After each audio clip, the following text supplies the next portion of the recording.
Salut à tous et bienvenue sur Apprentica. Aujourd'hui on va parler d'un problème fréquent dans l'univers du web, aussi bien pour les blogueurs que pour les développeurs. C'est-à-dire tester son site ou son application sur un ordinateur sans avoir besoin d'un serveur distant. Eh bien c'est possible très simplement avec le logiciel WAMP Server. Que l'on soit clair dès le départ, WAMP Server ne cible pas l'ensemble de la communauté. D'abord, il faut avoir Windows, peu importe la version. Évitez quand même Windows 98, ce qui est un petit peu vieux pour un serveur web. Ensuite, vous devez savoir si votre application est écrite en PHP.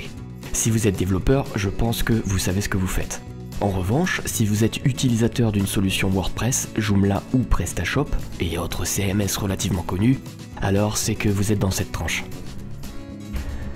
Mais qu'est-ce que WAMP Server exactement ?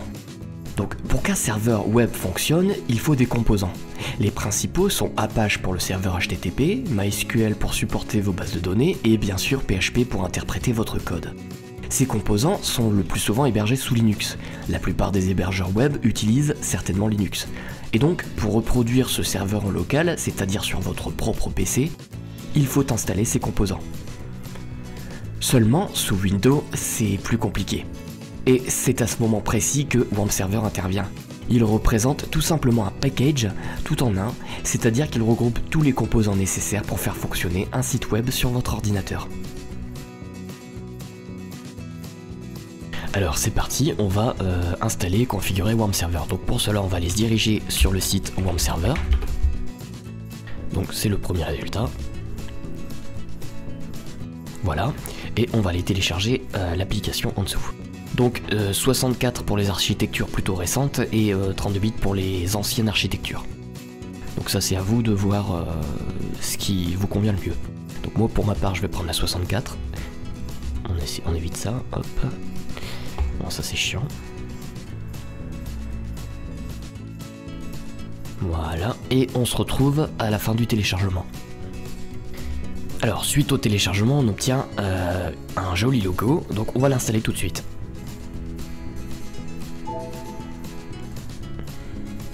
Hop, je fais suivant, accepter. Alors, la première chose, c'est qu'il vous demande où installer WAMP. Donc là, soit vous laissez par défaut, soit vous changez suivant votre préférence. Alors, il me demande si on veut un icône sur bureau. Allez, oui, pourquoi pas. Hop, suivant, installation. Et voilà. Et donc, on se retrouve juste après l'installation. Alors, ici, on a été coupé dans l'installation. Donc, c'est très simple, en fait. WAMP Server demande un navigateur par défaut. Donc si vous êtes sur Google Chrome, vous choisissez l'Explorer de Google Chrome ou Mozilla Firefox ou alors Internet Explorer. Tout simplement pour aller le chercher, il me semble que Google Chrome se retrouve dans les programmes files. Et on va aller chercher Google Chrome, donc Google Chrome, application, ah ben il est caché très loin celui-là. Et Chrome.exe, ouvrir, et voilà. Donc l'installation se termine. Autorisé. Ensuite, on va vous demander un accès SMTP, donc là vous ne changez rien, vous laissez localhost et email, donc pour l'instant pas besoin de changer toutes ces modifications. Donc suivant. Et voilà. Si vous avez un problème au cours de l'installation, c'est à cause d'une librairie manquante au niveau de Visual C++. Donc je vais vous laisser le lien en dessous, soit dans la description, soit dans la vidéo si je peux le mettre, pour régler ce problème. Donc c'est un article sur le site qui explique comment régler ce problème. Voilà, donc on fait oui. Et WAMP Server va démarrer.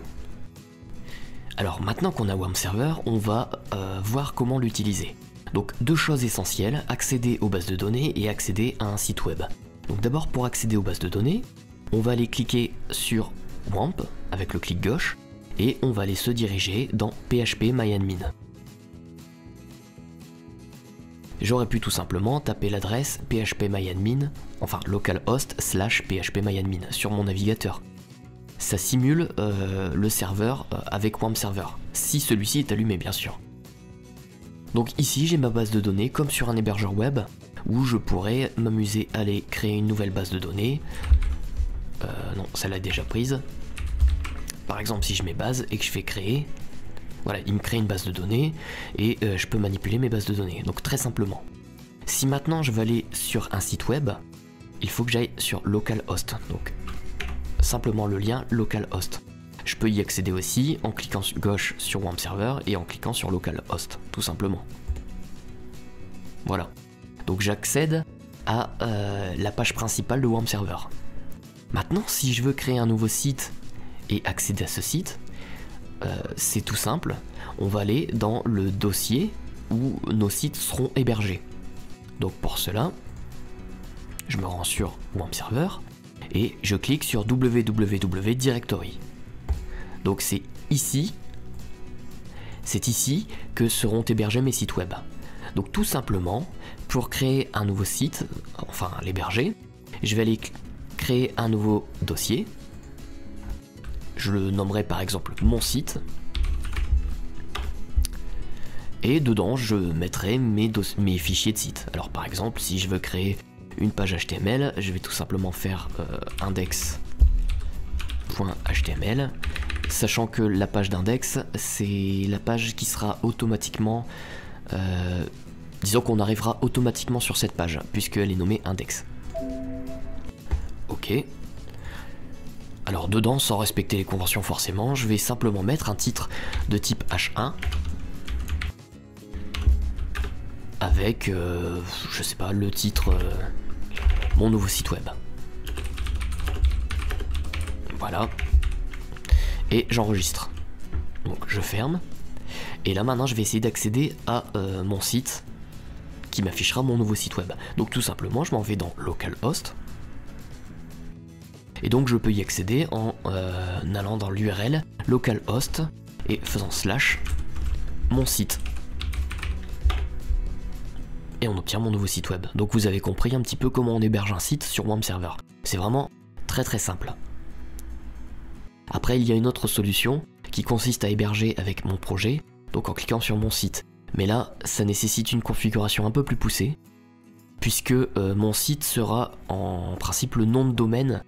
Ça va carrément simuler le nom de domaine, par exemple on pourrait faire mon site.com avec le site hébergé en .com, mais sur notre ordinateur. Donc ça on verra, ça fera l'objet d'un prochain tutoriel pour expliquer un petit peu comment ça se déroule.